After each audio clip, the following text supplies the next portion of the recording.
I'm testing my mic right now. 1, 2, 1. Loud talking. Big old clipping. Reptilians in the government. Yeah, reptilian. I made $1 billion and brought my Phillies in. What? Dang, dude. Yo, you should change your name from Rap Critic to just Rap Man and just rap. You're so good at rap. You should change your name to just Rap. Rap. He doesn't critic anymore. He just dropped it down. He just rap. This podcast is going off.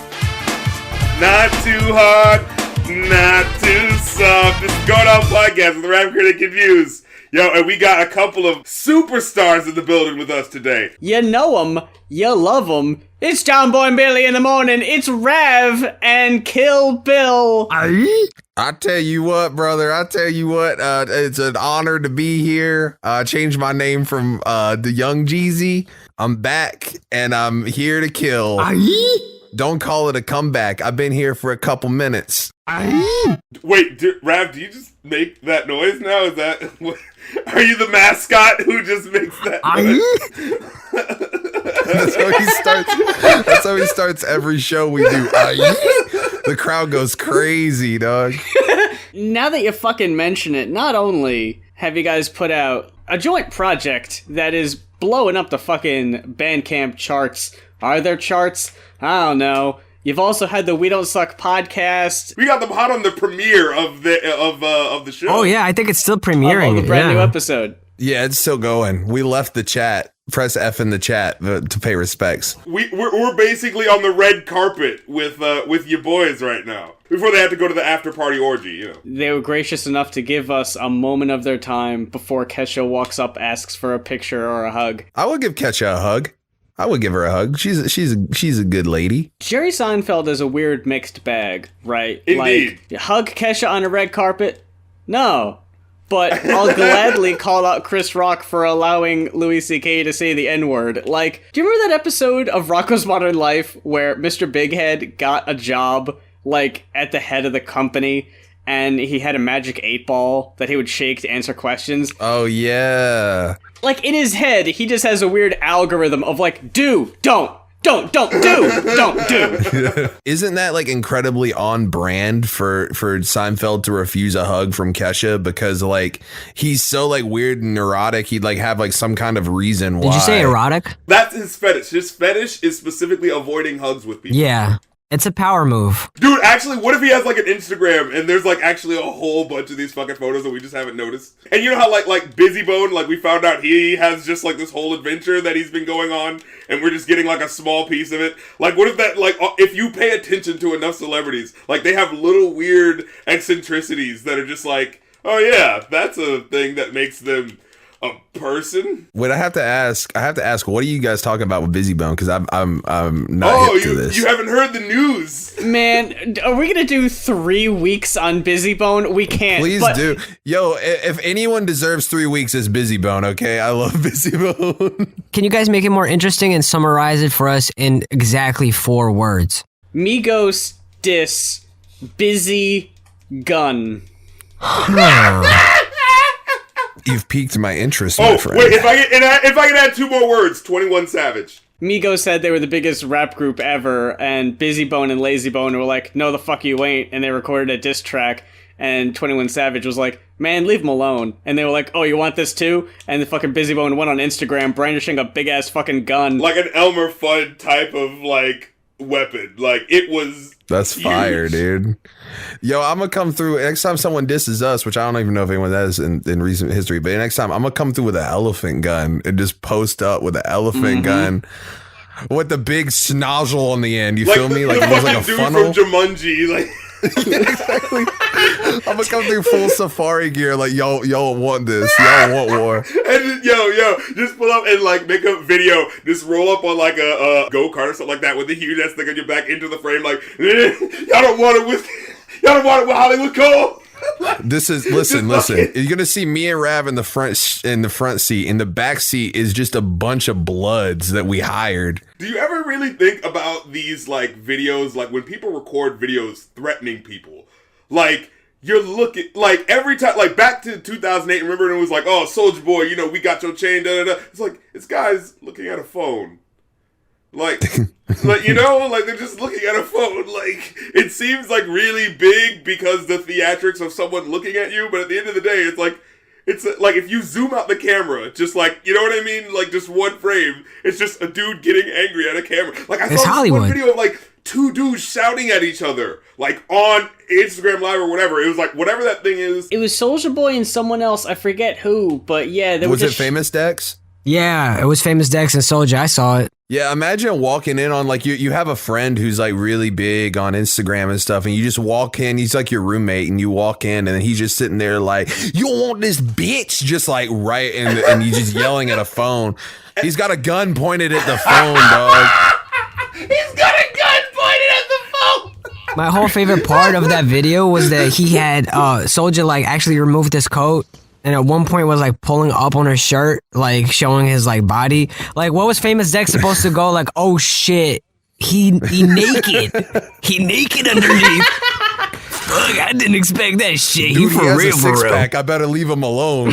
You know what would be great is if he pulled out his gun, shot at the screen, and then, like, the dude on the other end actually, like, looked like he was getting, like, shot at and, like, moved out of the way. Like if it was all just a skit from the beginning. Just like, oh, yeah. Like, remember that one, like, YouTube video where it's, like, it looks like it's an actual fight, but then they pull out, like, lightsabers and start fighting like that? Like, what if it was all coordinated from the get-go? What if Instagram, like, the technology gets so good that someone gets actually shot and murdered through an Instagram? Like, wait, hold on, I'm sending you a fax through your 3D printer or whatever the fuck.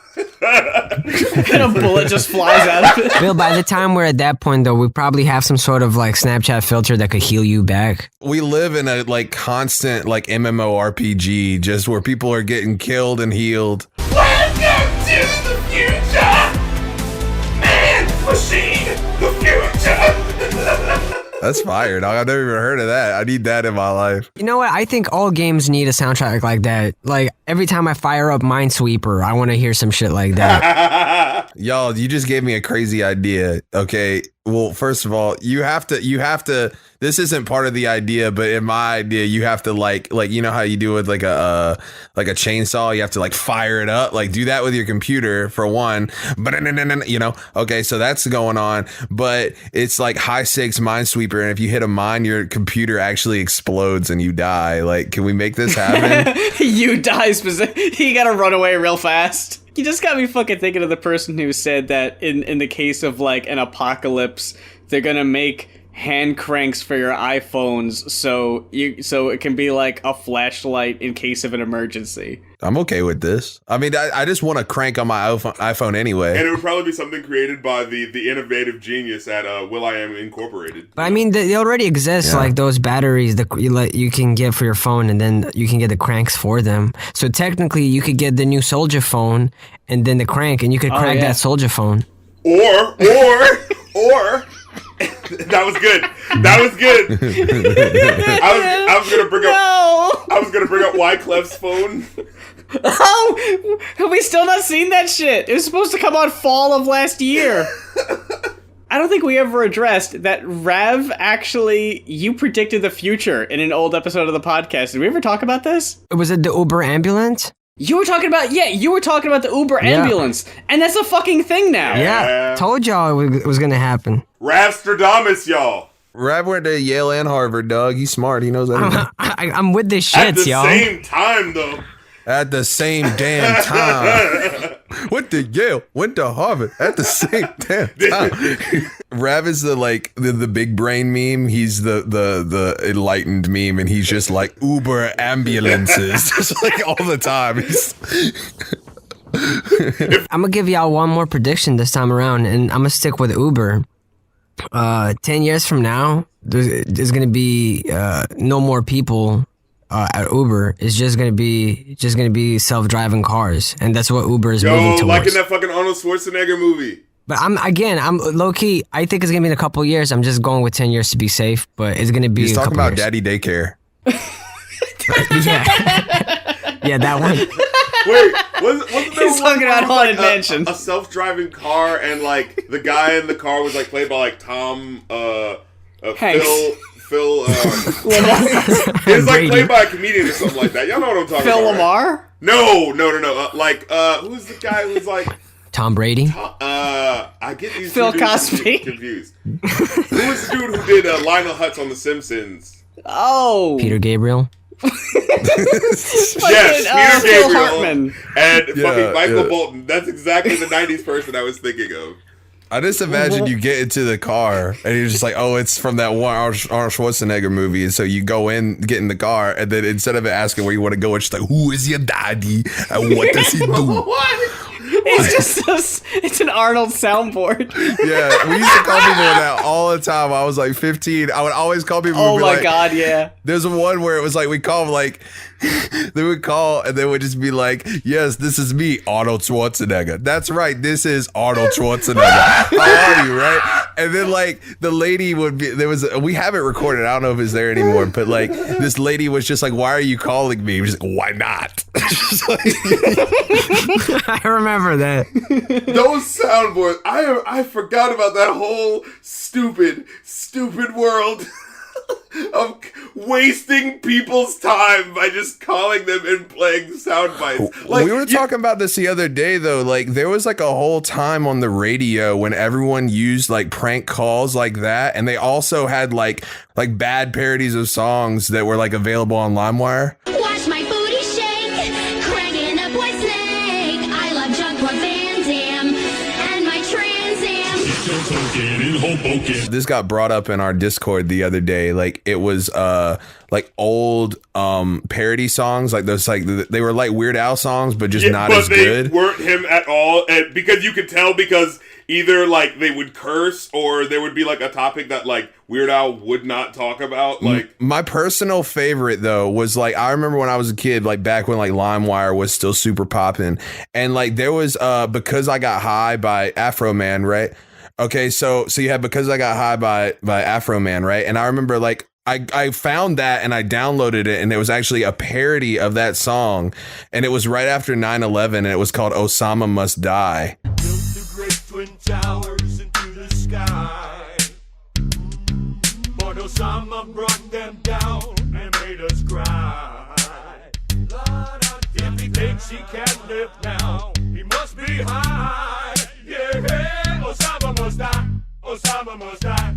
Osama must die. And it was so bad, dude. It was so bad. Oh no. But they played that on the radio though, because I Googled it recently because I was just like, is this a real thing that happened? Like this was a real song. Like I remember having it because I downloaded it thinking it was just Because I Got High, right? And no, it was like a real thing that was played on the radio like several times. I was like, God damn. What you reminded me of, because we were talking a while back, because you'd said that they were playing Southern Rock in your dentist office, Bill, which got us talking about John Boy and Billy, which is like a local North Carolina, South Carolina, like morning show of just like redneck humor and shit.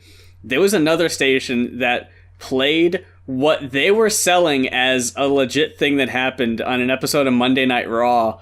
They were like, have you seen this clip where The Rock is singing to Hillary Clinton? They played it 100% straight, and like the comments on the video, even if you look it up on YouTube, are thinking it's 100% real, but it's like clips from an episode of Raw of The Rock singing a parody song to someone on the show, and then every time it cut to the person he was singing to, it cut to a clip of Hillary at a rally. Oh, so it was like completely not. It was like obviously not real. Why would The Rock be in a stadium with fucking WWE shit everywhere, be singing at Hillary at a rally surrounded by Hillary Clinton signs? All videos of Bill and I performing together are also fabricated that same way.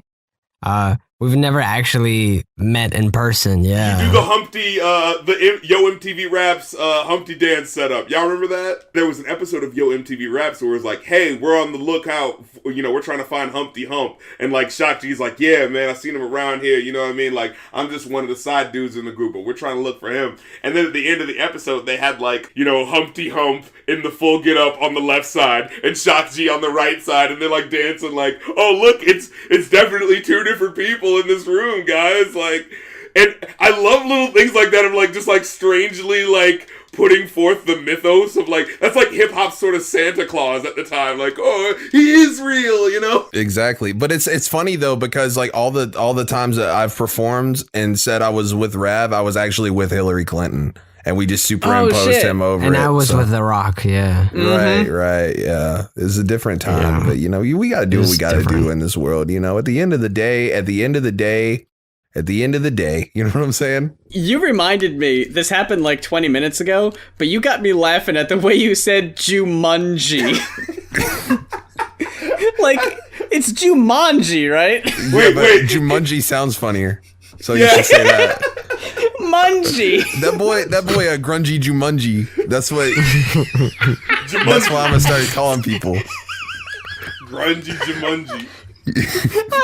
Dude, that shit fucking gets me. Like when you and Megaran were talking and Megaran said that someone at a fucking freestyle was like, talk about Big Chunkus. And you were That's like, fire, dog. You missed the opportunity to talk about a thick fungus. Yeah, Big Chunkus and the tail of his thick fungus. You missed that opportunity. It's shame on you, Megaran, for not doing that. Amateur. I hope he listens to this. I love that dude so much. We didn't even fucking mention that y'all got Megaran on the new fuck project New Moon, which we haven't even mentioned by name yet, but as mentioned on Twitter, the fucking it was that Always Sunny meme where fucking Charlie's in front of the big wall of like things connected. The big net, the overarching net that I know so many people we've had featured on the show are now connected. Yeah. Because y'all collaborated with Megaran, it goes down the line of just about There's a every going off musician we universe featured. now. The cinematic universe The going off is now extended complete. universe. Now all you need to do is either work with Speech from Arrested Development Ooh. or Arabian Prince, one of the founding members of NWA, and we're straight. Let's get him in the room. Let's do it, and we can rap about the big Chungus. So do you think Arabian Prince knows what Big Chungus is? I mean, we can inform You him. know, he's a very surprising person.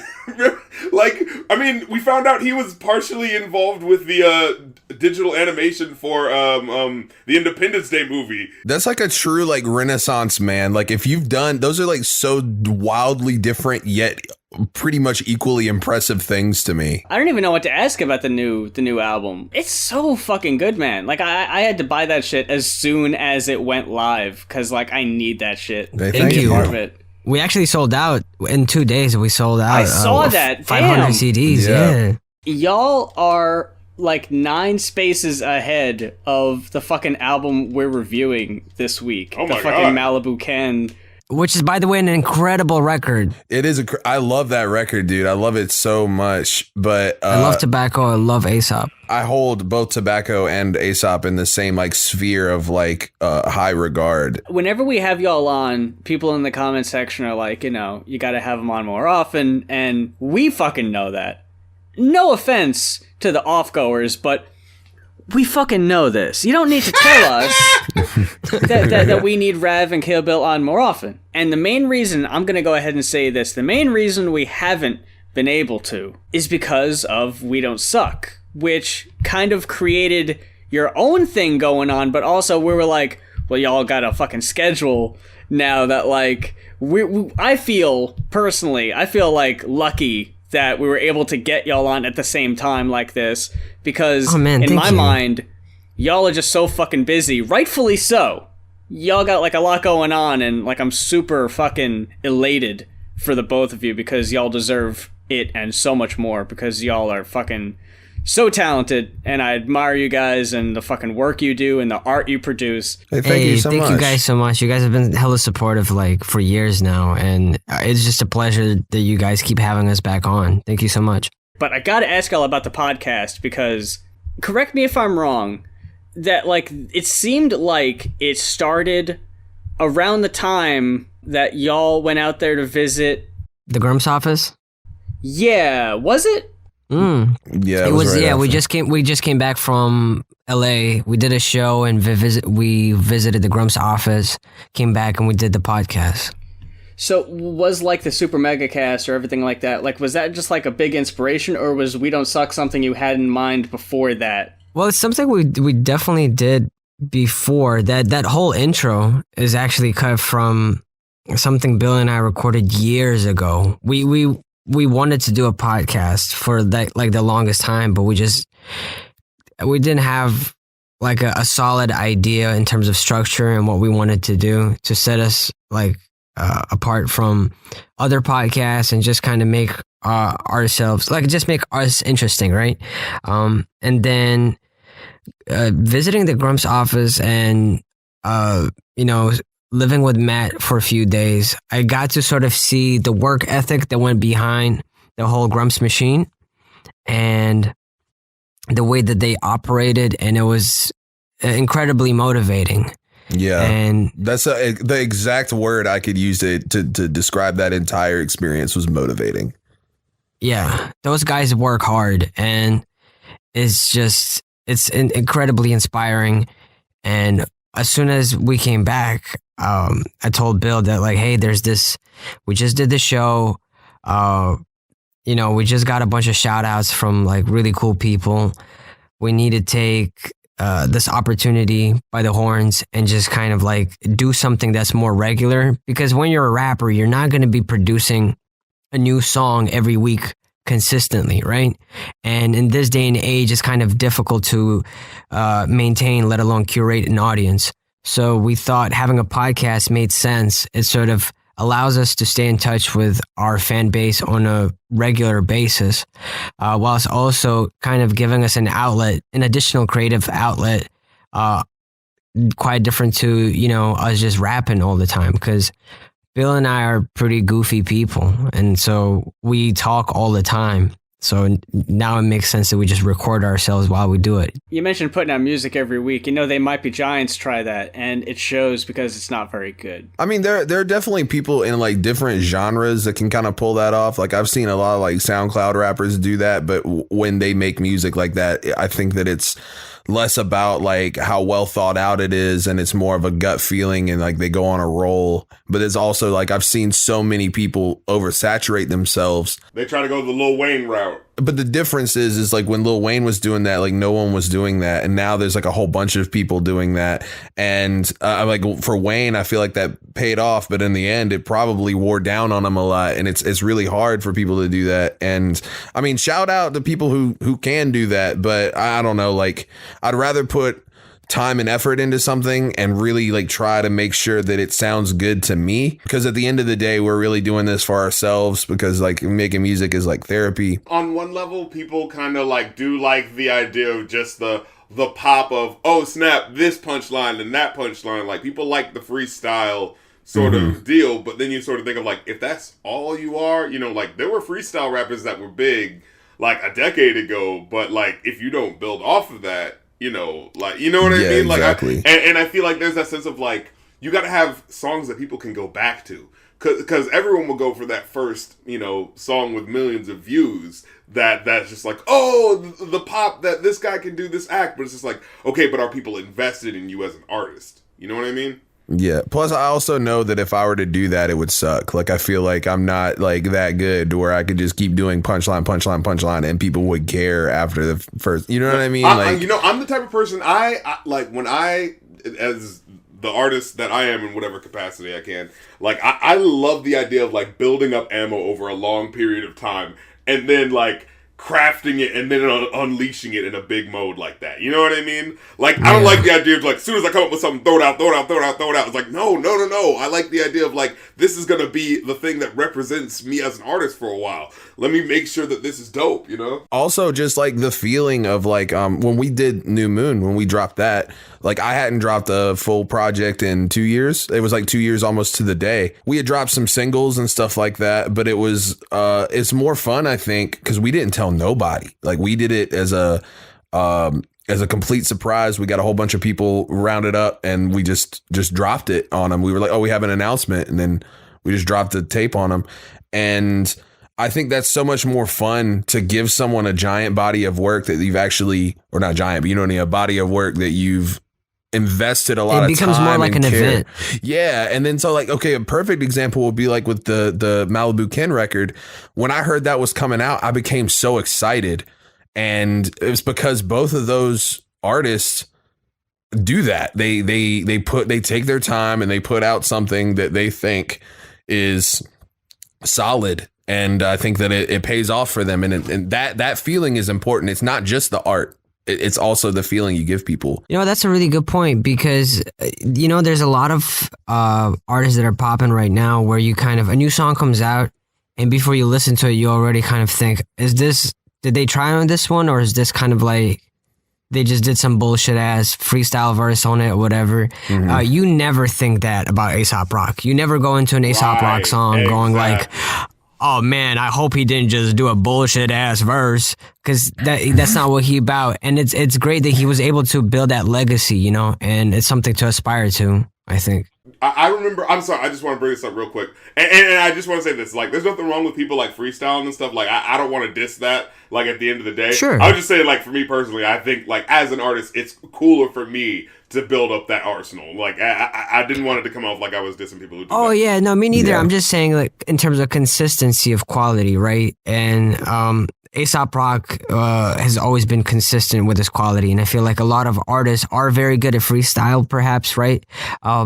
But you'll sort of encounter those instances where a song will be fantastic, like just this massive single, and then a week later, they have a bullshit ass verse on someone else's single, and you can kind of tell that it wasn't the same amount of like time and passion and creativity that went into it. And so that lack of consistency to me makes it, I'm less likely going to click on your new song if I know that you're an inconsistent artist. I feel like every song you make is a new, I'm sorry, I want to get back to Muse's point, but I feel like every song you make is like a new punch that proves that you deserve to still be an artist making music. You know what I mean? Yeah. And so it's like, yeah, when guys do these little bullshit side verses on like pop songs and stuff, it's just like, yeah, I know it's a pop song, but like, come on, still do something with it, you know? Yeah. Right? I always feel like there's something though. Like you always see this, right? Like it'll be like artists that like I think Juicy J is a pretty good example of this, right? Okay, because like I have like a lot of respect for Juicy J, like what he's done in rap music. Okay, like with the whole 3-6 thing. I see what you're saying. Like, yeah. Like just in terms of, I mean, I don't think he's like the best rapper in the world or anything, but like back in the day, like he was a part of a movement that inspired a whole wave of like multiple waves, because he had kind of a wave when they went mainstream, and then like the whole Raider Clan thing, like that when that was all so inspired by that sound, that Memphis sound, the really dark satanic type stuff. And so hearing a verse from Juicy J on something like Dark Horse, okay, like with the Katy, is that the name of the song with Katy Perry, Dark Horse? Am I wrong about it? Turning a bedroom into a fair, And it makes me wonder, like, did Juicy J like that, or did someone say, because it's clearly he's getting the bag, you know, and it's like, get your bag, do what you got to do. I'm not going to listen to Dark Horse anyway. You know what I'm saying? It's not made for me. Someone else is going to hear that and they're going to hear Juicy J, but they might get an idea of something that he's not based off of that, you know? Yeah. So I don't know. It makes me wonder if there's like other people in the hand that like what people who don't normally listen to that type of music that are like, maybe you should change this. And normally they wouldn't do that, but because they're getting offered millions of dollars to get on this song or whatever, they will do that. And, you know, it's kind of a weird, you know, I'm not hating on nobody for getting their bag and doing that, but, you know, I don't think that it's helping anybody. I don't see how that made that song any better. That's my thing. It's just like, it didn't help the song. Like, no one was thinking, I don't want to listen to that new Katy Perry song. Wait, Juicy J's on it. Well, okay, I gotta give it a well, hot like, dog, brother. Yeah, and it's like, and Juicy J's verses didn't even deliver, so it's just like, what was even the point of this? Just make a pop song, like what? And just like the fact that the beat was all like, you know, beep, beep, beep, trying to do that, like the hip hop, but like really stilted because like, you know, it's real, like it's fucking Katy Perry, you know what I mean? Yeah. I also want to know, this is just, I don't want to get too far into this little like rabbit hole, but I do want to throw one thing. Why is every pop singer trying to get Pitbull on their song now? Pitbull seems like the easy fucking get, man, or that he just likes to get out there. I went and saw the Dragon Ball Z movie the other day, and then I saw on the previews that there's a movie that has Pitbull as a voice actor, and he also did the song. And he's also the animator. He's gonna be in this podcast, bro. The whole movie is just a slow zoom in on Pitbull's face, and it just says "Mr. 305 till infinity" over and over and over until it gets louder and louder and louder as it gets closer. And you hear, on loop until it just sounds like a distorted. Oh man, it's gonna be great. It's like the musical equivalent of the stairwell on the last part of Super Mario 64. Yeah, it's like a shepherd's tone. It just keeps going. Yo, so real talk. Okay, if that experience, if we call it the Pitbull Experience. Okay, if that was in theaters, I would shell out $20 to see an hour and a half of that. I would go spend an hour and a half looking at a slow zoom in on Pitbull's face. I would rather do that than see whatever movie they got going on right now. Okay, that's what I'm saying. Dale Productions. Dale. He's the new Snoop Dogg, because Snoop Dogg he was in the fucking Nickelodeon songs. He did fucking I'm gonna voice a cartoon in a fucking animated movie or whatever. Somebody you got me fucking thinking. He did a fucking song for the Aquaman soundtrack. Yep. Yes. That was what I was actually talking about. Look. It's so why bad, are these African covers getting worse? It's objectively bad. Like, I'm just gonna go ahead and say this. Ninja Sex Party did the best ever cover of Africa. There will not be a better cover than Ninja Sex Parties. And then fucking Weezer had to sneak in and fucking steal the thunder and do that whack shit. Yeah. This was even worse though, because the worst part is like they have it, and it's like an interpolation. It's not even a real sample. Okay, it's just somebody singing it. And then at the end of it, like imagine being the dudes who being Toto, right? And like they're like, yeah, okay, well we just got we're gonna be in a movie. The song's gonna be in a movie, but it's gonna be interpolation and remix, you know, and like basically a sample. And then they have it and they listen to it, and just imagine hearing the song that you wrote, like that is like your song that everyone knows. Okay, and then at the end of the part, you just hear it's like, what? You know what? That's like the audio marker, like, this is mine now. Oh, no, yeah. Pitbull extended his reach over their creativity and just took it and slowly slid it over to his side of the table. Himself on older songs. He's working on a time machine so he can go back and do that for all songs. So when you listen to anything on the radio, anything on a jukebox has the Pitbull going in it. So do you remember when fucking Pitbull and Enrique Iglesias did a song that was an interpolation of an REO Speedwagon song like 2 years ago and didn't get radio play anywhere?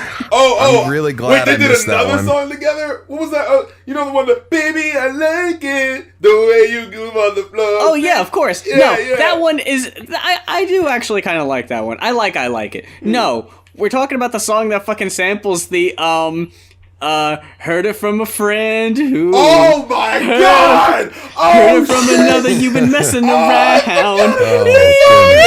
It drove me insane! Oh, my God. This whole time, Rav has been quiet because Pitbull is actually his favorite rapper, dude. So you can't. Pitbull is my dad. We're like, yo, we're all about to go quiet, and he just be like, I just want to say, Pitbull is the best rapper. Y'all can eat a dick. Everyone just starts booing. He's like, yo, fuck off. Fuck y'all mamas. He just, like, Rav has left the chat. Yeah, I can't believe y'all hating on the GOAT like that. I want you to retroactively remove my vocals from this podcast. Yeah, that's it. I'm out. This was not on the script, guys. What the fuck? You know what would be really funny? Okay, you know how when I came on here and then I angered every Eminem fan of all time by saying that I didn't like that record? What if we did this podcast and then like the Pitbull fandom just finds us and just like ruins our lives? We We start slowly hearing, like, one day you're gonna wake up and you're gonna start slowly hearing, Pitbull's Africa start, like, becoming louder and louder. You know, like, from all the way to the back, you start hearing, like, yeah. What's going on? You open the window, you're like, what's that noise? you see like an army, like Braveheart style. Stampeding feet coming to your door. We will not tolerate the disrespect of Pitbull. You see Rav on a horse with the face paint. Looking square to jaw. I tried to tell you. No, I'm thinking more like, you know, Mad Max with like that dude with the guitar, right? It's just you in a fucking shiny Pitbull suit and sunglasses.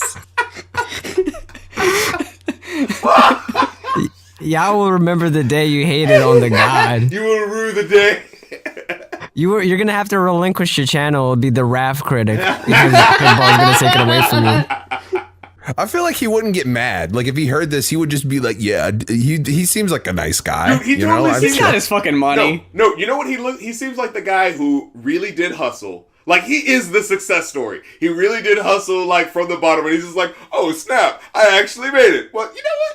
I'm gonna do that thing I said I was always gonna do. I'm gonna give back. You know, like people always say, "Hey, yeah, I'll give back as soon as I get rich." You know, but you know, no one ever gets rich. So whenever they do get rich, they do the My main goal is to blow up and then act like I don't know nobody. Like, I hate this person's persona, but that line had me cracking up so fucking hard, because it's like a Simpsons level joke, you know what I mean? Of like when I blow up, man, I'm gonna, you know, every rapper says it, you know, every rapper does it. When you blow up, you know, even Kodak Black has a fucking song where he says, when you get that money, nigga, keep your heart, you know, like, it's all about, like, staying real, and he's just like, yeah, no, I'm not going to do that at all. I'm waiting for the opportunity to leave everyone I know behind. Yeah, pretty much. Honesty. I mean, he's got the, at least he's honest with himself. You know what I'm saying? That's what's important. I'm going to take a second to try to get back in Rav's good graces. I personally loved when Pitbull rhymed, "Me not working hard? Yeah, right. Picture that with a Kodak. And better yet, go to Times Square and take a picture of me with a Kodak." It's like, wow. Not only does that line rhyme with itself, but that's just the fucking surface. That's just the common thing that I would make fun of. Y'all don't get it. It's like an onion. Yeah, like, not only that, like, on top we of can't that understand shit, it. Get out of Pitbull's swamp. Yeah, like, you rhyme Kodak with Kodak. You started the song with that as if that was going to be the line, like, oh, shit. Oh, Pitbull's back, everybody. It's a fucking ad for a product no one's fucking using anymore. Like, you know, it's just like, holy shit, is this useless? Dude, just because I heard that song, I went out and bought out a bunch of Kodak cameras. And took a picture of my new phone. You need to check yourself, Mr. RC, the rap critic, dude. Because Yeah, what does RC even stand for, huh? Yeah. Dude, more like Retractable catheter? I see right through you. This is the most debilitating insult I've ever had in my life. My career is You're over. not going to recover from this shit. Mm-mm. I'm just saying, No. a retractable catheter. That's like you could use that, you know. Use I it. mean, okay, that's another prediction of mine. That's a Kickstarter right there. How about the reusable catheter? Oh, there you go. and retractable. There you go. Okay, question, Muse. This catheter, is it Yes. smart? Yeah, of course. It's the smartest. Can I fucking update my Facebook while I'm using it? I mean, you can update your Facebook and use it at the same time if that's what you're asking. Okay, thank you. Take my money. The catheter also syncs with Spotify and Pandora. Dude, But you not had iTunes. me at sinks because I need to wash my hands after using this catheter. The Bluetooth enabled catheter. I'm not just a client, I'm the president. Yo, hold on. This is mad Of the random, but I just catheter. want to. I'm the reusable catheter. I'm not trying to change the subject from catheters, okay? Good luck. But okay, so the other day we were doing a Q&A before the album dropped, and then somebody asked how we met you guys, and I was talking about at Magfest, right? Oh. And Which was actually, I want to apologize to you, Muse, because like I got this like vibe that you were like mad busy, and I, for whatever reason, I didn't go like, hey, what up? I was just over there with RC, but All right. so just apologies for that. But no, I've got apologies too. No, so what happened was, before we started the podcast, the live at Magfest, my stomach got so fucked up because of nerves, because I haven't like performed like that in front of a crowd like before. About halfway through the podcast, RC fucking busts out this goddamn bottle of Fireball. Yo, yeah, dude. And you put that shit away, and you got a little lit. You got a little turnt, is all I'm gonna say. I feel like it was the right level of lit. I mean, it was. I think it added to it because, like, I remember like talking to him after the fact, and it was like very. At first, I was kind of nervous because, like, it's, you know, you like meeting people from the internet, you know what I mean, and I was kind of nervous. You guys held it, like, it was a good podcast. Like, it was.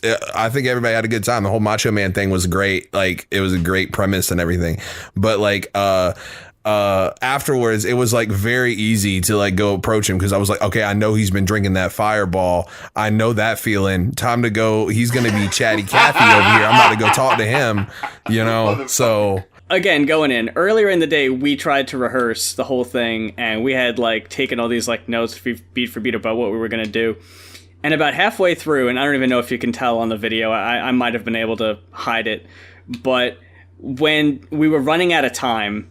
Yeah, I remember that. And we started going off on tangents, and I was like, we still got like so much of this album left, and we were really running out of time. And we didn't get to talk about everything that we planned on talking about. And you thought I was super busy. I was super pissed. Oh, I was. Yeah, you had an energy about you that you were like I wanted to go say like what's up and like really like introduce myself and stuff, but like you had this energy about you that you were like something else was going on, and like that's why I didn't. I would have came over and gave you a big hug if I knew that you were like angry. I was packing up my shit and heading back to the room. Like I remember like everybody was in the hallway like trying to say hey or whatever, and I feel so bad because I just fucking booked it. Like I understand I was drunk, and yeah, I got a little turn. I understand, but like I actually think like people were saying like the podcast actually went very well. Like I don't remember anyone being like, no, this is bad. What the fuck? This went off the rails. Now I think it's dude, because it we had we had more shit to do, and we were running up against the time. That's what kind of made it on edge. I had expectations that were in my head that weren't met, and for that reason I was like, fuck it, this could have went way better, and I was mad. I hate that I booked it because like I wasn't even thinking about like talking or staying or whatever, and man, I really wish I would have fucking held back and got a chance to talk to you, because I don't know when we're gonna get that chance, and I hate that I missed out on that. Yeah, I mean, yeah, it's understandable, but just from a perspective of someone who was in the audience the whole time, and it wasn't just me, because it was my friend Brantley was with me, and he didn't know who you guys were. Like, he's just like, he's not into like super hip hop stuff. He just came along to help film stuff, you know. And then he was like, he said that was like one of his favorite panels while he was there. You know what I mean? God damn, really? Wow. It went really well. I just think you guys were like, I think you particularly, you had plans for it, but you didn't have time for it. But like being in the audience, I think it went stellar. Like everyone seemed to have a good time, you know? So that's what really matters, right? At a panel. I would absolutely love if we got the opportunity to do something like that again, especially with that experience under our belt, because like now we know, like we've learned from that of like, okay, here's what we do. Maybe like take more outlined notes or whatever and really prepare, because also they fucked us on the media. Like we had clips we were going to play and everything. Dude, I was so... It was a good panel. I think that I was happy to be in the audience, and it was really cool that you guys like got me to like stand up and you asked me a few questions and stuff. That was really cool. And oh my god, yeah, that was funny. Yeah, it was really fun. But if y'all ever do anything live, especially if you're in like the NC area or whatever, because I know that's where you're at, Muse, we could hit me up, man. I'll come drive up there and we'll do something. I remember when I went up to the table to get my fucking pass for the we have a panel. I'm a panelist. and they were like, "Who are you with?" I was like, "Going Off podcast," and she was like, "Oh, cool. Like, what do y'all do? What do you talk about?" And I like as I was describing it, I could just tell like, dude, I didn't really want to. I was just asking to be polite. I don't fucking care. Oh man! Like, you can fuck off with this shit. I don't care. You could have just walked away and not answered it. It would not have mattered to me, sir. I wouldn't have cared at all. I wouldn't have stopped you. I wouldn't have been like, wait, no, answer the question. What's the web address? How can I subscribe? I don't fucking. Fuck it, though. It'd be like that sometimes, but you just gotta Look, keep on guys, trucking. I forgive y'all. Okay, about the Pitbull thing. I get it. This was all an apology. You know, good. Yeah, I'm glad. you're forgiven. I would have Sorry, hated. Rav. I would have hated that to be the fucking note we went out on. Fucking burning that bridge, burning that Pitbull bridge. Yeah, we over rescind there. It's our not worth statements it. about Pitbull and his Africa cover. It's actually, it's great. It's better than the original. It's superior to the Honestly, to every like, other one. Matter I of was just fact, really trying to. you know, as long as we're saying it, Take on Me, don't even need to listen to it anymore, thanks to his Christina Aguilera feature. That's right. Incredible Yeah, dude. remix. Thank you. Who even I is was- Aha? More like Yeah. huh? More like nah. Yo, wait, you like that? There it is. More like huh? Because Oh. Yeah. Aha! Who? Fuck them. It's all about Pitbull. Them Honestly, fuck I was boys. just trying to fit in with you guys. Like, really, every time I hear a Pitbull song, I weep tears of joy and pure emotion. And I just didn't want to feel like, I didn't want to be perceived as weak. you heard the Pitbull cover, and you're like, finally. I didn't want to say this, but I have to say this. The only reason I didn't like Revival is because it didn't have any Pitbull features on it. I knew And it. that's I really- fucking knew it from the start. You son of a And that bitch. was really why I gave it a poor score. And I just want to just apologize to all the Pitbull fans and the Eminem fans out there. Because, at the end of the day, man, the day ends. I'm just gonna go ahead and say Saturation 3, it was alright. But if you get Pitbull on maybe every single one of those tracks, I might cop it. Maybe. Have they thought about replacing Amir Van with Pitbull? Yeah. Oh, yeah, that's a good point. Dude, what if when they came out on Jimmy Fallon to do fucking I, Tanya, they all sat down and they were like, hey, we want to take this opportunity on Jimmy Fallon's stage to introduce the new member of Brockhampton, Pitbull. You just hear like the new member, and then you hear the noise. He comes out, the crowd goes crazy. People are killing themselves with joy. The single tone starts and everyone looks around, and then Pitbull just bursts through a wall like Juggernaut. People would be so confused.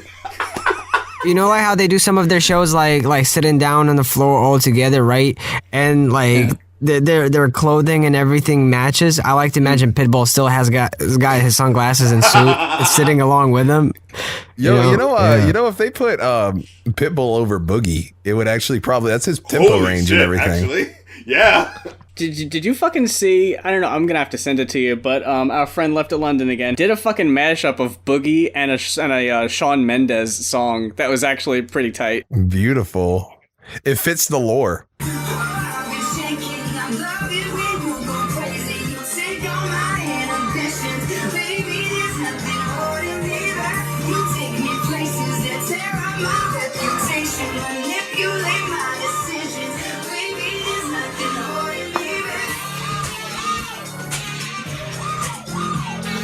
There's one where they put Kendrick Lamar. What is the name of that song? I can't remember. The one was just like, I don't give a fuck. Like right in the beginning. Element. I'm gonna die for this shit. Element. Okay, they Yeah, put Element. Element. They put Element over Backstreet Boys. Backstreet's Back, all right.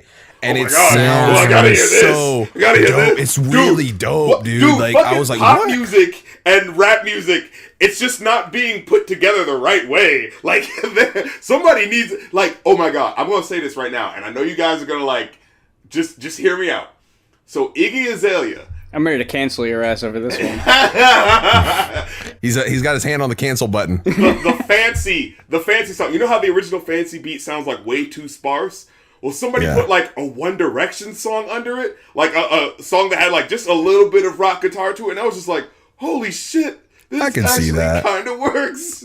I was like, I can't believe what's happening right now. It's weird how like the movement in a beat can completely change the. I've heard there was one the sicko. I think it was sicko mode, and they put it over. They put sicko mode's acapella like after Travis comes in, and it's like that over Sitting Sideways by Paul Wall, and it's so good.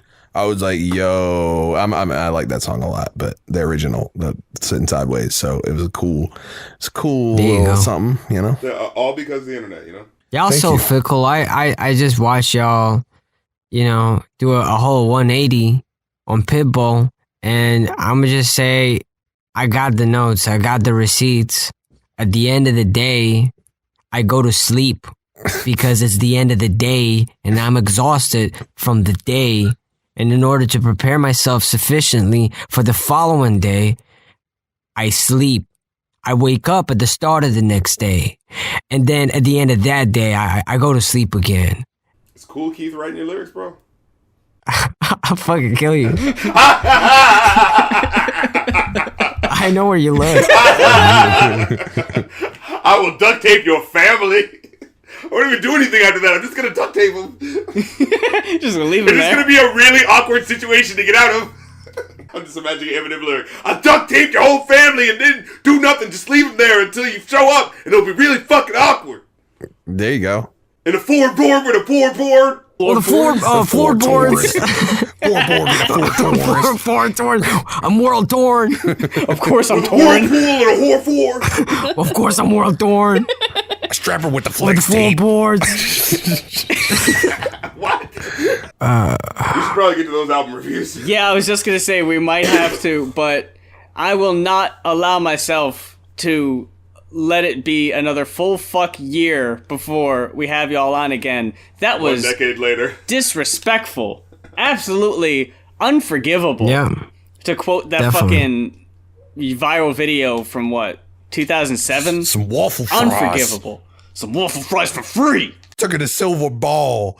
Bitch, you ain't no nerd. I'd love to talk more about trans Yeah. rights and the marginal tax rate, but I would also, I need to ask, do you know how to turn on the power in Frantic Factory in Donkey Kong 64? Because I've been here for hours and I don't know how to do it. On the Going Off podcast, we've got 2 albums we need to review for you this week. 1 Patreon request, 1 brand new album.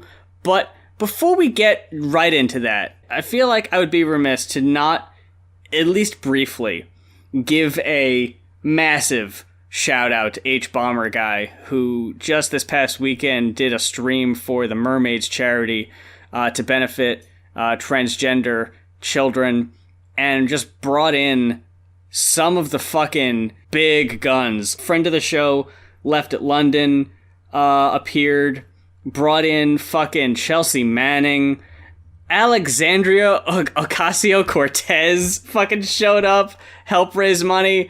It was really inspiring and amazing to see so many people coming together for a good cause, raising over $300,000 after originally only asking for about $3,000 is just incredible. And I can't give enough shout outs to HBomberGuy and just everybody else who participated in that stream. Lindsay Ellis, ContraPoints, everybody else. It was amazing. But with all that said, the old clock on the wall tells us we got to get to that Patreon request. And this week, it is RC's turn. What you got for us this week? Brother, what you reviewing today?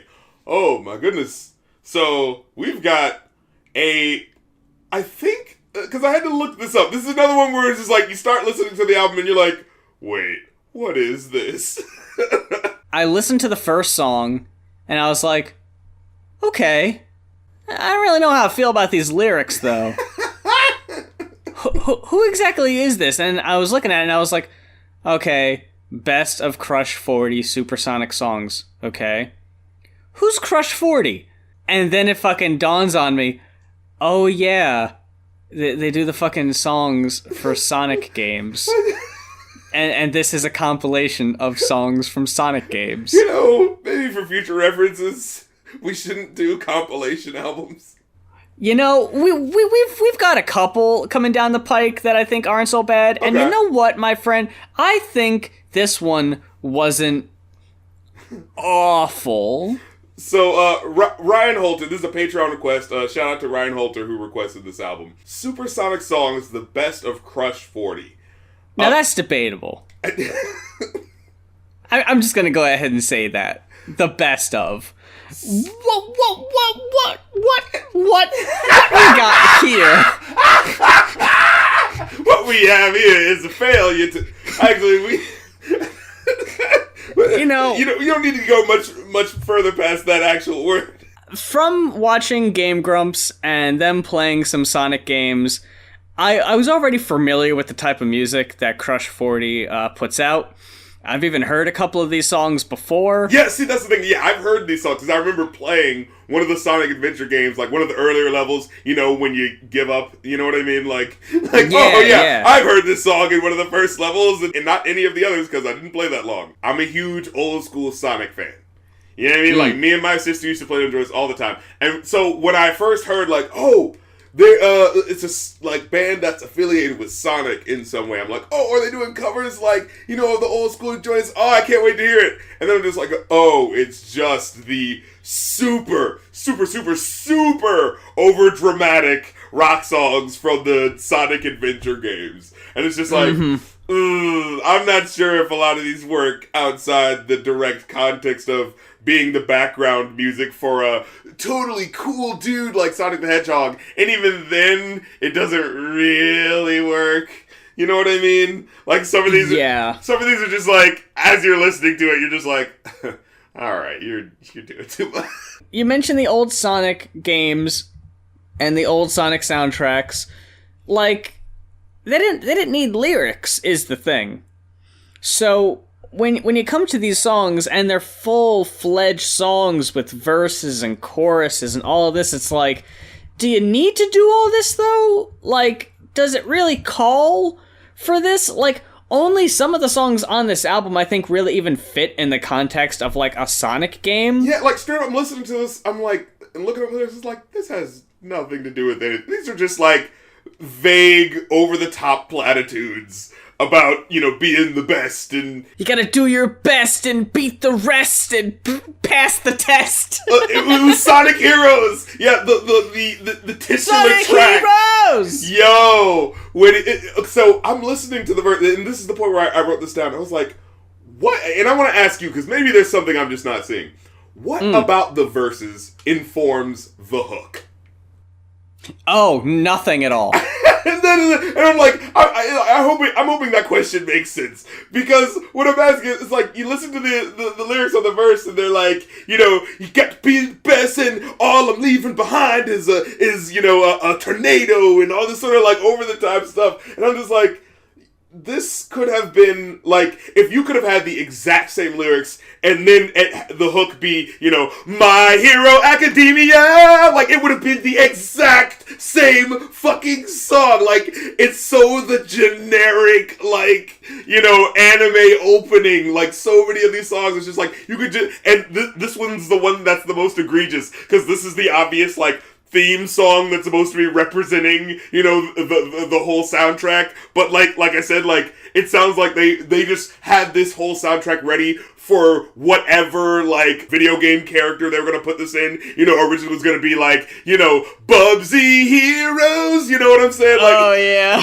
Like, they didn't give a fuck. It did not matter that this was Sonic the Hedgehog. You know what I mean? Like, there's nothing, this isn't like the Black Panther soundtrack where there's like little things where it's just like, oh yeah, this is related to that. There's like maybe 2 or 3 lyrics that directly relates to it, and even when they do, it's just this awkwardly jarring, like, well, alright, that doesn't work at all. That's just weird. You know what I mean? Lyrics are pretty vague. The music is has been described by Aaron on Game Grumps as butt rock, and it comes from when hard rock stations in the 90s would say they play rock nothing but rock. And it's like the quintessentialist fucking. It's like Three Doors Down, Theory of a Dead Man, Seether, Puddle of Mud, Three Doors Down type. Like, it's driving hard rock. But even then, it doesn't sound like the bands I listed that much, actually. Like, some of the songs are, like, faster and, like, driving beats and shit like that. Like, the music on some of these songs, I think, really, like, set them apart and pretty decent tracks. I will say, the fucking mixing is awful on some of these songs. I remember that being an issue, like, in the game as well. Where it's just like, it just sounds like, this music feels like it should be, like, it just does not sound like it's at the right volume level. You know what I mean? The mixing's bad, and the percentages of where the songs come from is really disappointing. There are far too many songs from Shadow the Hedgehog on this album for it to be fucking enjoyable. You've got I Am All of Me, His World, All Hail Shadow, and Never Turn Back, all from the Shadow the Hedgehog game? Fuck that shit, man. No one's here for that garbage. I looked up.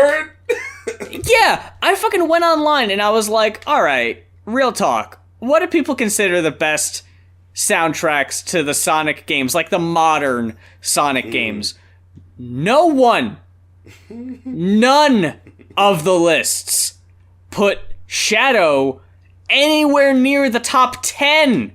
But you look at this album, this compilation of songs that date all the way back to Sonic Adventure 1 or 2, I think, which that goes back a ways. That's like Dreamcast or some shit.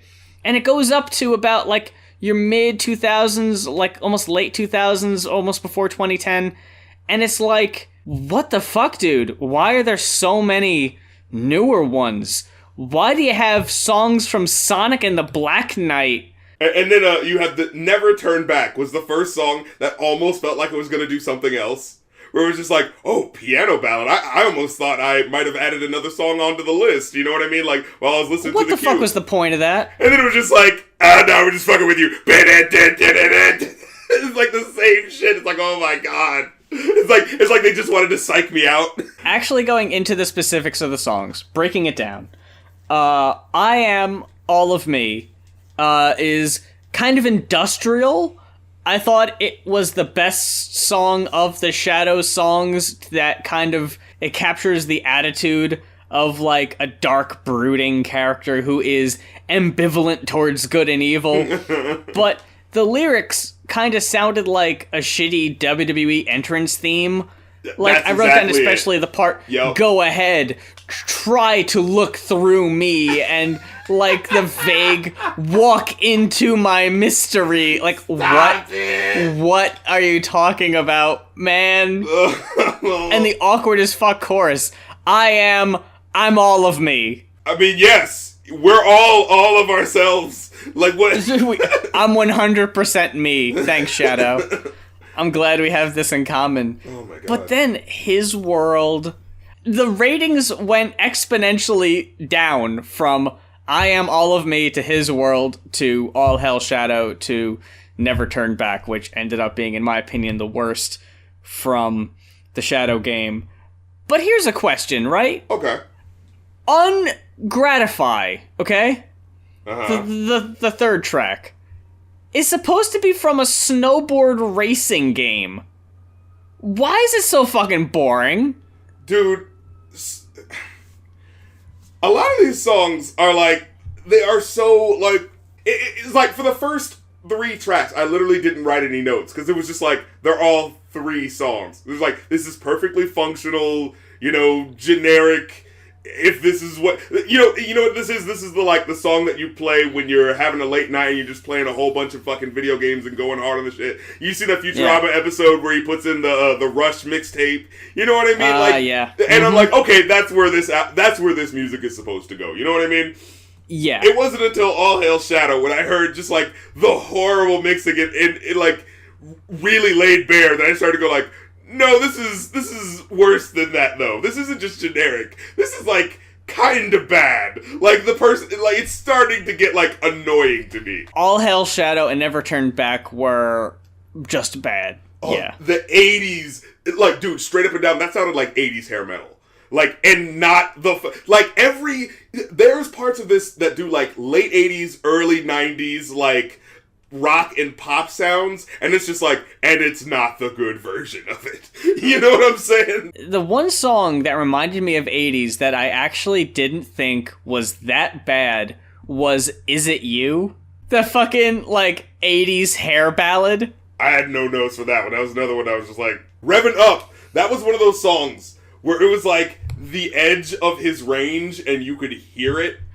Oh my god, when he was trying to hit those high notes. Yeah! It's the thrill of the chill! Like, oh no. Oh no, you don't need to do this anymore. You can stop this. I don't know what made him think that he can hit those high notes. That was embarrassing. Oh man. It's just like, don't do it. It's like, you don't you hear yourself? Do you not hear yourself, man? You know? And it had so much energy. I appreciated kind of part of it.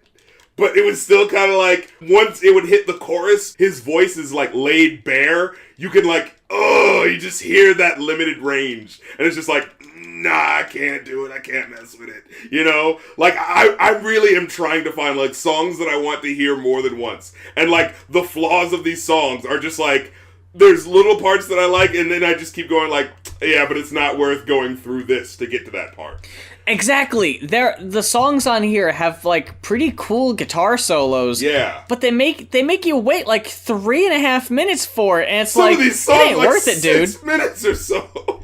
Yeah, I don't know what the fuck that was about. I have that written down here. One of the songs is like over 5 minutes, and it's like, why does a song from a video game A have to be this long, and B have to be this complex with like verses and lyrics? Yeah, Just that's like, the thing. It's like, doesn't it loop after a while? Like, what the fuck? Like, it's a video game. like Sonic Heroes is the only song on here that is like a perfect theme to a game. Yeah. But I still, at that point, I don't understand why it has to have lyrics. Like, musically, I thought the song was fun. It captured the fun, like the fun feeling and the speed of a Sonic game. Yeah. And my favorite aspect of these songs, and it doesn't come up nearly enough, I think you know what I'm gonna say. What? That fucking slap bass. Oh, yeah. Yeah. Like, ooh! More of that! Why isn't it in more of these songs? It's so bad, I was just like, come on, man, let that thing shine. Oh my god. It only shines in like a couple songs, but those tend to be the songs I liked more. Like, Free. It's the theme to the sequel to the snowboard racing game that sounds like it belongs in a snowboard racing game way more than the other one. It's got these really quick riffs, the slap bass. It's got that weird little breakdown with like computer noises. I don't know what the fuck that was. And when he does the in the wind part, it's like, at first I was like, oh, this is, high, this is pure cheese, soundtrack sort of shit. And then like, when it came back again, I was like, nope, you know what? I think I'm feeling the adrenaline. I'm feeling it. Like, and when he says that I'm freaking out. I love that part. I'm freaking out. I'm breaking out. Oh man. Okay, y'all get The creative fucking with it. breaking out. That was really cool. I wanted more little fun moments like that. You know what I mean? The shorter songs. Yes. Absolutely. Why do they have to be so long? The songs that are like between 2 and like the high end of 3 minutes, like those are the best ones. Oh my god. Watch Me Fly. Basically, Rev It Up Part 2. Dude, am I wrong? This motherfucker straight up sounded like fucking Michael Bolton on this goddamn track. I was going for Forever Young by Rod Stewart. Oh no! Listen to the fucking music of Forever Young. It sounds like Watch Me Fly. Straight up. All I wrote down was intro, drum beat, and guitar sounds like a Hannah Montana, Miley Cyrus song. Can't place which one. This sucks. Live Life with that violin that didn't sound mixed well. You know what I mean? It was just like slightly too loud, and I'm just like, I hate this. I hate that I know that this is going to be played all throughout the fucking song, and I'm already annoyed with it because it doesn't sound right, you know? Like, it sounds like it needs to just be just softer. Like, it needs to fit in with what's going on in this music, you know what I mean? It's the super sentimental song. I'm like, wait, is this from a video game?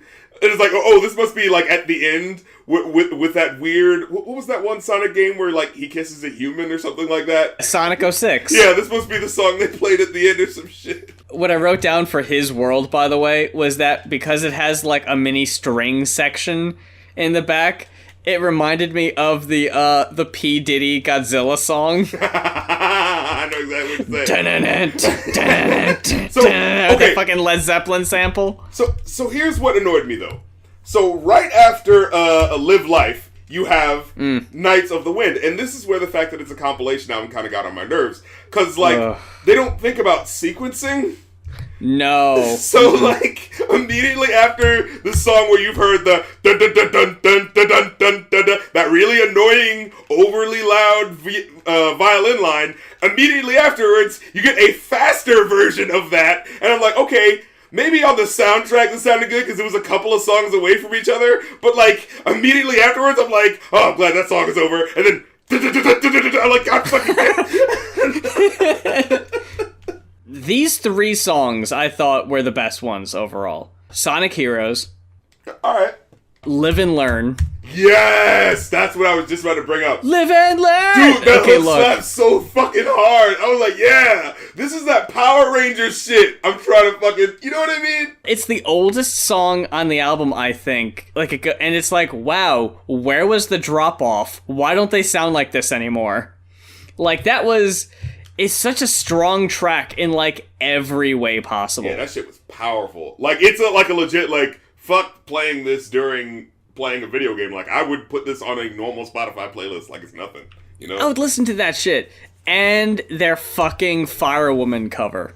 I think I like it better than the original version. If not, only because it has that sweet slap bass. Like, the original version, the fucking cult song, it's okay. But... like, on this one, like I said, it's got the sweet slap bass. The singer almost kind of sounds like Bono from U2 on that song. I thought was weird. And it's like, wow, it's unfortunate that one of the best songs on the album isn't from a Sonic game. Dude, what was that Open Your Heart song? The one that sounded like it was off of, like, 90210 soundtrack or some shit? That actually had a really sick solo, though, with, like, shredding guitars and double bass. You know what? Yeah, but I still thought it was corny for the rhythm. Oh, dude, absolutely, I'm with you. Yeah, the verses. That's exactly it's what we said earlier. It's like there's cool moments 4 minutes into the song. They got really cool solos, but it's not worth the fucking journey getting to that point. Yeah. The last two tracks, With Me, I thought was kind of cringy lyric-wise again. But I thought the music was okay. It just kind of sounds like so many of the other songs on the album. Like, a lot of them just kind of run together. Yeah, it's like there's nothing special. And, you know, it's for an album, it's for a video game soundtrack where the whole idea is that you're just supposed to be, I don't know. Like, I feel like the older games, each song had personality because it's like, you're going to be listening to this song a lot. You know, so it better be something you want to listen to. You know what I mean? You're gonna be dying a lot and coming back. Like, you better like this. Yeah, exactly. And so for so much of it to sound so generic, it's kind of disappointing. And talking about the mixing or the sequencing, ending with 7 rings in hand. That felt like that should have been like the first song. That was so underwhelming. Like, what the fuck is this? I gave it a 2.5. You know what? I agree. 2.5. Yep. I'm right there with you. I was thinking 3, but...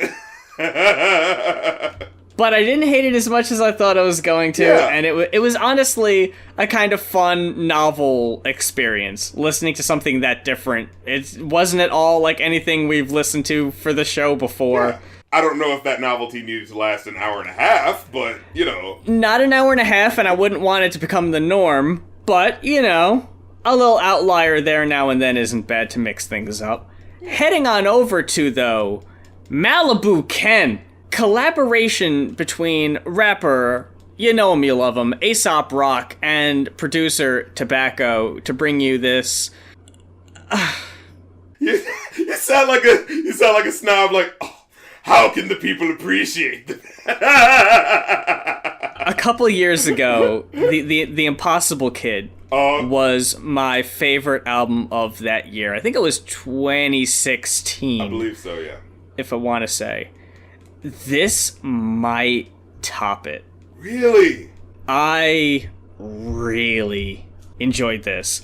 Where Impossible Kid kind of had this feeling of, and it might have been because the show was new, it kind of reminded me of Stranger Things, how everything was like, kind of like, you know, like everything was kind of like building and everything was like suspense. And, yeah. And it's like it kind of had that aura around it. And then you look at the fucking album cover, it's like this weird, like monster creature thing. And it's like, okay, maybe that was intentional. Yeah, and he had apparently written it like, you know, in a cabin or something like that. Oh my god, I forgot the lore. Yeah, that's the whole mythos, yeah. And the shorts leading up to it with him with like a fucking bear therapist. I don't know. There's a bunch of shit going on at that time. But anyway, I fucking love Aesop Rock, dude. Like, as an artist, he's such a cool fucking dude. I remember when I saw it, it was around 2009, when I was watching MTV one day, and he showed up, oh, like, yeah. on a segment. I was so fucking, like, my eyes just, like, busted wide open, like, what? He's not supposed to be here? Oh my god! Like, who found out what my fucking playlist was and decided to put that shit on MTV? Like, holy shit. Like, what's next? Del the fucking Homo Sapien and fucking MF Doom, you know? Dude, earlier when we were talking about people putting out music on a weekly basis and it not really getting a lot of attention, my mind went to fucking MF Doom and that Cartoon Network project. Oh, yeah. Where it was like, we're gonna put out 15 songs every week. Halfway through, they were like, yeah, no one cares. Oh, yeah, no one cares, and this is hard. But meanwhile, what do you fucking do? You got the collaboration with Czarface, knocked it out of the fucking park. You got the compilation with Ghostface coming up in, like, less than a month. And have you heard the Iron Claw joint? Bro, that shit sound nasty, bro.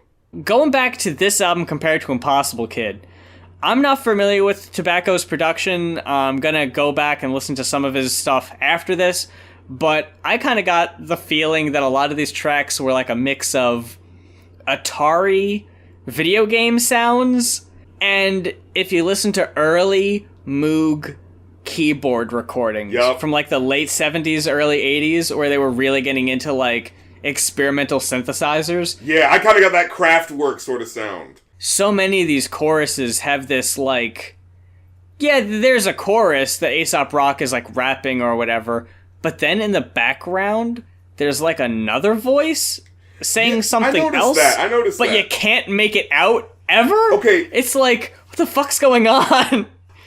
This was another album that, like, lyrically I loved, but production-wise, it felt like there were a little, like, some things were just too fucking loud.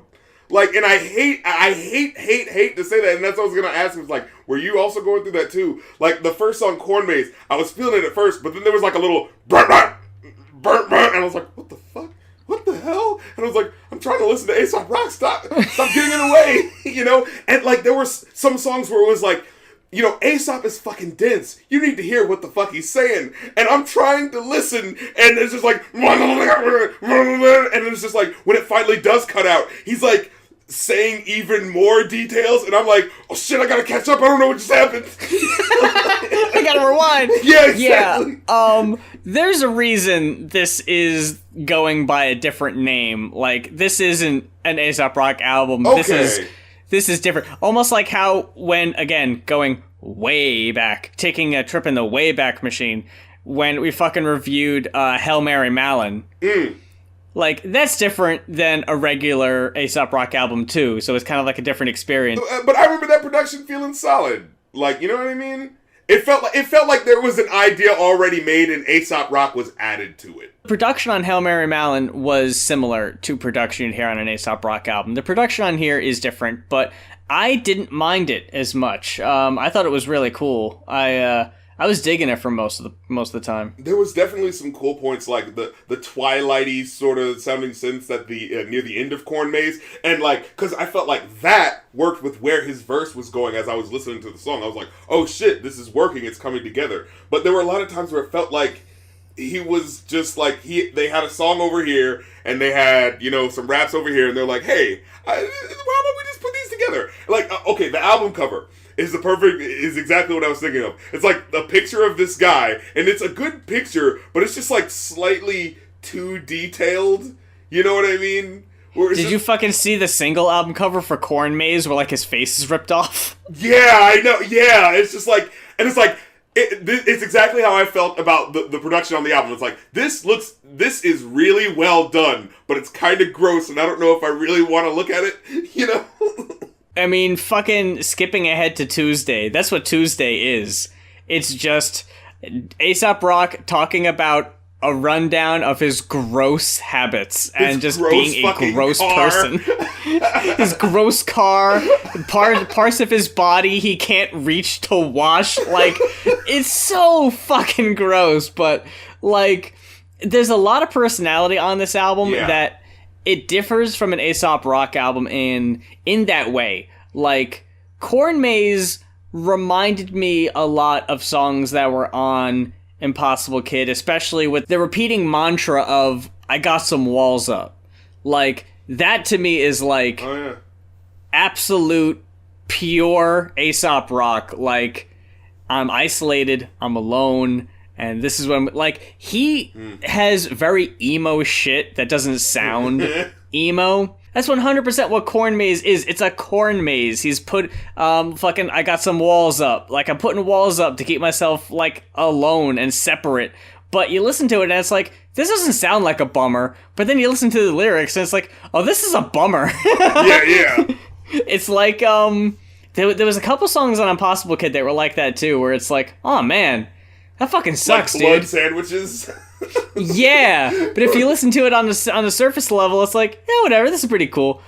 But like, he goes into so many different like actual like topics and shit, where I think Aesop doesn't usually really do topics. No, I think he does. I think he's just so dense sometimes. Like, that it kind of gets lost. Yeah, it's like a Ghostface Killer thing where it's just like, no, he's actually talking about something. It's just, you gotta be paying attention right from the get-go, you know?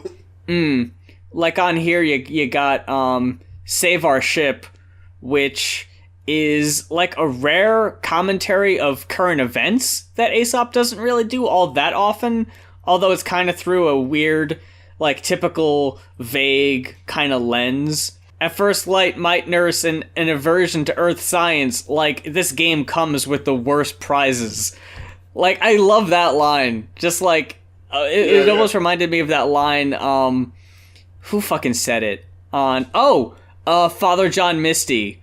On that, letter to the god of love, or whatever, just being like, this planet sucks, God. The fuck did you do? Like that type of shit? Dude, Aesop, Father John Misty is Aesop Rock in, you know... of folk music. Yeah, exactly. Of folk rock. They need to do a track together. It'll be a 50-minute long magnum opus. There's another lyric, and I only got a few lyrics I wanted to highlight, but there's a line in Tuesday. I can't even keep a cactus alive when I'm present. When I'm gone, it's a groundbreaking botanical epic. From desolate to Little Shop of Horrors in a second. It's weird knowing life thrives more when you exit. Like, Dude, he hits you. Like, that's the thing. He'll have a line like that, and it'll just be like, ooh, shit, that hit really hard. And this is like, but in the build-up to it, it's like, he has lines like that hit you even if you're not paying attention, and then it makes you want to go back and be like, okay, wait, what was happening? And you're like, oh.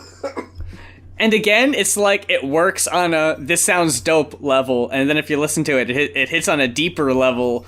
There's definitely re-listenability to this album. I will say one or two of the hooks, like, there were one or two of the hooks that I loved, but as I was listening to it, I was like, is this related to the verses? Like, on, what was it, Swordbox, yeah, where he's like, and for my next trick, I'll make a dollar bill climb up out of your wallet, disappear and reappear inside of my pocket. I never really do these things twice, but if you ask nice, I just might. And I was like, yo, that's real cool, that's real slick. Was that related to, underneath some cosmic retrograde where patsies get their signals flipped, hold on to your crystal pouch, step under the thimble rig? I'm like, You know what I mean? It was like, Maybe not. I'm sure someone can explain that and make it sense, but I can't. And the thing is, like, but that hook is so distinctive that I'm like, I want to know what's happening, but I just don't. Like, and Churro. I feel like Churro was my favorite track on the whole album. It might be mine also. Bro, because first of all, that was the one where I was most clearly able to figure out what was happening. But also it's like, you know, just the fact of what this topic is. So the topic of the song is like how you can find something beautiful, but then, you know, something happens that can change your perspective of what that beauty is. And the example that he uses is like some YouTube video where this guy's like taking his cat for a walk or something like that, and he's like, you know, this guy was just wanted to enjoy nature, see how beautiful it was, and he's like, oh, what a beautiful looking eagle. And then the eagle just took his fucking cat and apparently was like captured in a video or something like that. It's just like, wow, I wanted to observe nature and how beautiful it was, and it's just like, now that this has happened to be like, well, I don't think that fucking eagle's beautiful anymore now, I'm just fucking pissed off, you know? The whole build-up to the track is about how there were a couple of previously or currently endangered bald eagles in Pittsburgh, Pennsylvania, and they put them on a live stream, and people were just captivated to watch them. And I love the chorus where it's like a giant fucking eagle, or I don't know, maybe Mona Lisa cheesing from the easel, or I don't know, maybe sunbeams leaking through a keyhole, or I don't know. Like, and it's just like this sort of, I love how his abstract weird chorus here works in helping you figure out directly what's happening in relation to the emotion of the song, right? Because it's just like, you want to still say that, like, you know, these things are beautiful, but man, it fucking ate my cat, man. I don't know. You know? And it's like, because there's like one lyric is like, sometimes sometimes cats eat birds, sometimes really big fucking birds eat cats. Like, and you don't really think about that, but yeah.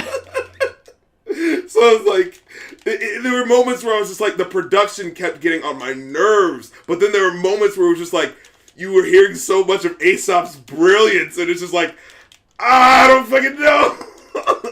Churro is right up there for me with Acid King, because again, it's another song that is telling a very cohesive story.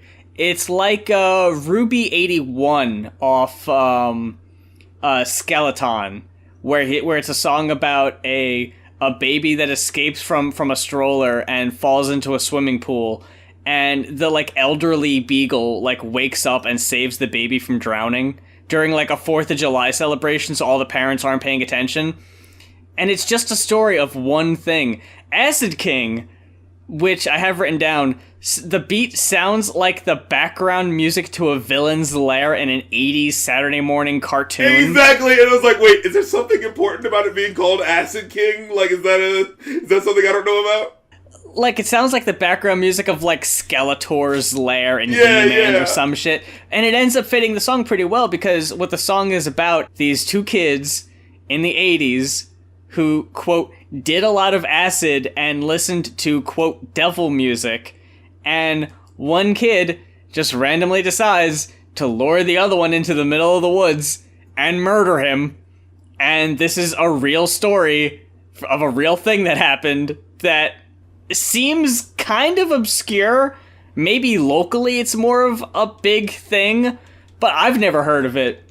But it just so happens to, like, he makes this song a fucking movie of how detailed he goes into every fucking thing. And then it just ends with this, like, after the last verse, there's an outro that's like a series of repeating lines that plays over this really cool 80s sample that almost kind of sounds like an 80s workout instructional video. And it's just like, that song captures so much 80s in ways that, like, when people talk about how, like, oh, the 80s is fucking over, like the fucking nostalgia for the 80s. No. Acid King really does it well in a way that's not obnoxious and actually, like, this song feels like the 80s. It doesn't just remind you of it. Then there's songs like Suicide Big Gulp that are almost a bit too abstract for me to get. That was exactly the one where I had this note. I said, I just don't like it. It's too overpowering, but it's kind of slinky. And I was like, it's like if a robot tried to make funk, but it kept malfunctioning, so it's in this strange, uncanny valley of uncomfortableness. Oh, you know uncanny funk. Yeah, that's a new genre, uncanny funk. I like that. Maybe David Byrne. You could say he's one of the progenitors of it. You know what I mean? Yeah, I can see that. Talking Heads. Dog Years was another song I had rated very highly, but it's too fucking short.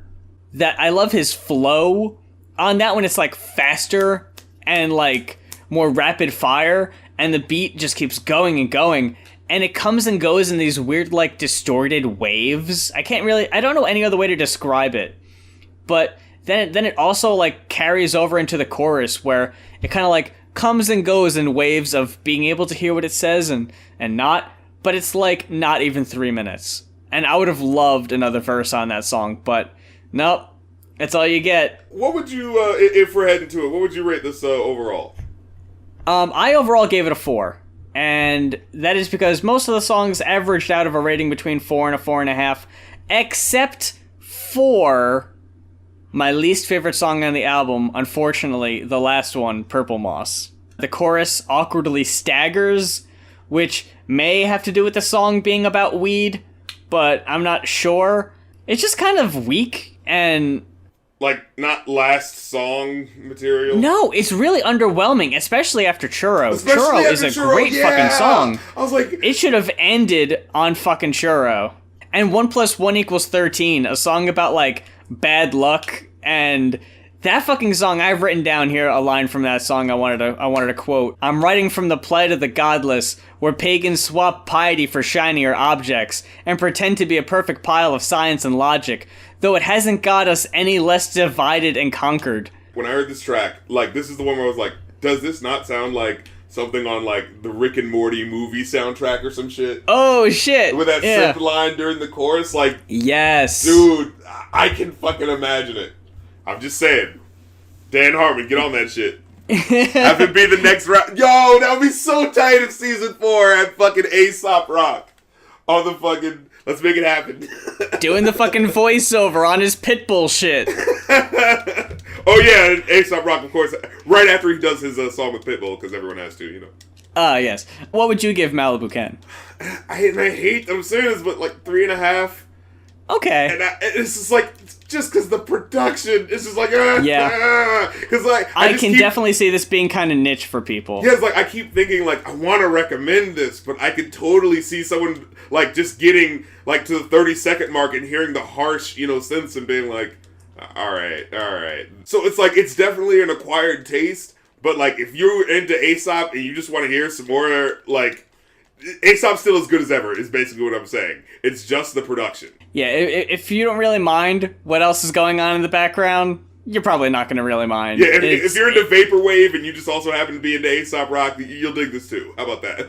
Yeah, it's definitely got something for quite a few different people. But that about wraps it up for this week's episode of the Going Off podcast, and I want to give just the biggest shout out to our boys Rav and Kill Bill joining us on the show, and check out their new album, New Moon, on the EXO Bandcamp. It's phenomenal. It's got some really, really sick features on there.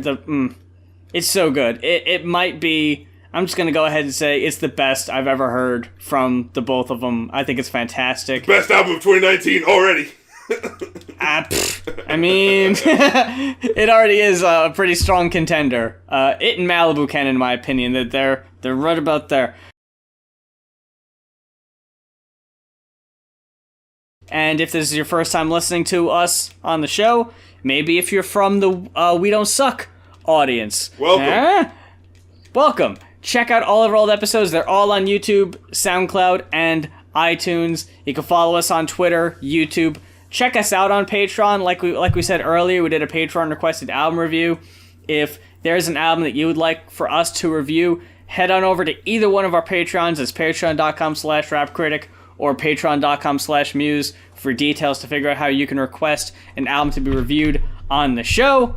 Until next time, for the Going Off podcast, I'm Muse. And I'm Rap Critic. Boys to men, ABC, DB.